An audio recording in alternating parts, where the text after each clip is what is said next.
on why cinema is so important. And I think it's interesting that this film is here because you're French, France is a country of cinema, and so is India, and the language of cinema means a lot here. And by speaking about the cinematography, you really spoke about the language of cinema. Thank you.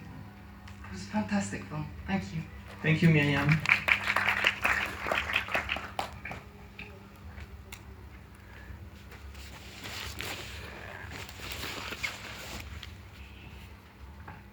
Again, I don't have a question per se, but I would like to just mention that it was worth getting the sign before the movie, if you remember.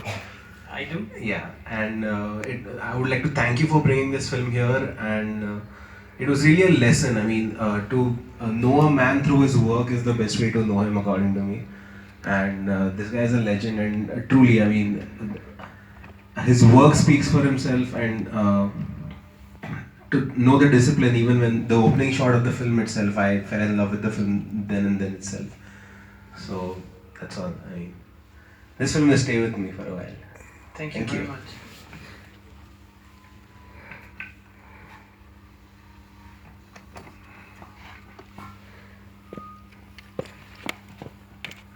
I have a question. Why Vilmos? Because you come from France, he was working in Hollywood, in Hungary, from Hungary.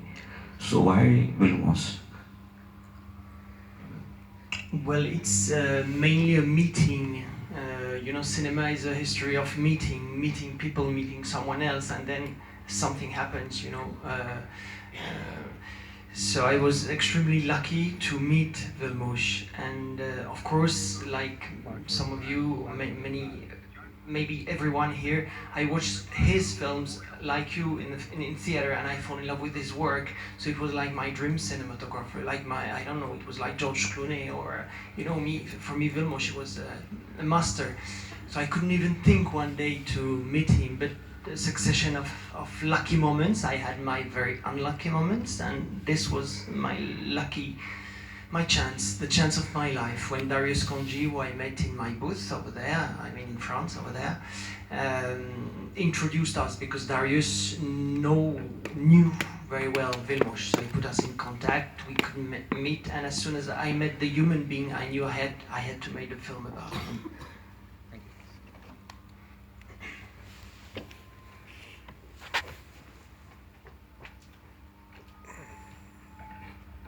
Thank you very much, and so much to think about, and go back and watch films and realize the common link, which I wasn't aware of.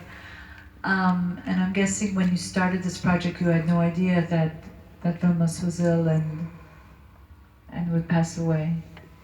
Indeed. Yeah. Just a few comments to throw out there as I was watching. Unless I missed it, there's no female cinematographer that you interviewed. And is it something that you think, let's say if you did a film in 20 years time from now, in the new crop of generation of cinematographers, that would be different, that you would see some women yes, worth interviewing? That's an interesting remark indeed. It lacks women, this film, isn't it? Well, in terms of the cinematographers, I saw you made an effort to bring in the actresses.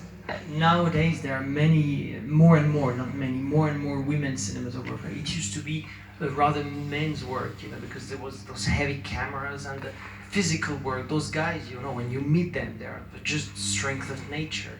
When I met Vilmos, I was sure he would bury me, that I would die before him. It didn't happen. But there are strong men. That you needed those strong men to carry this heavy thing. Nowadays, the technology being what it is, and the women, there were cinematographers in the 70s, in the 80s, but very few. And now you have some, more and more. And in France we have some, and maybe it would be interesting to make a documentary about female cinematographers in 10 years or 20 years. But there are an all emerging new generation of women cinematographers, indeed. Yeah, and how much was involved in going and getting all that incredible footage that you brought into the film? Was that really the bulk of your time? it was a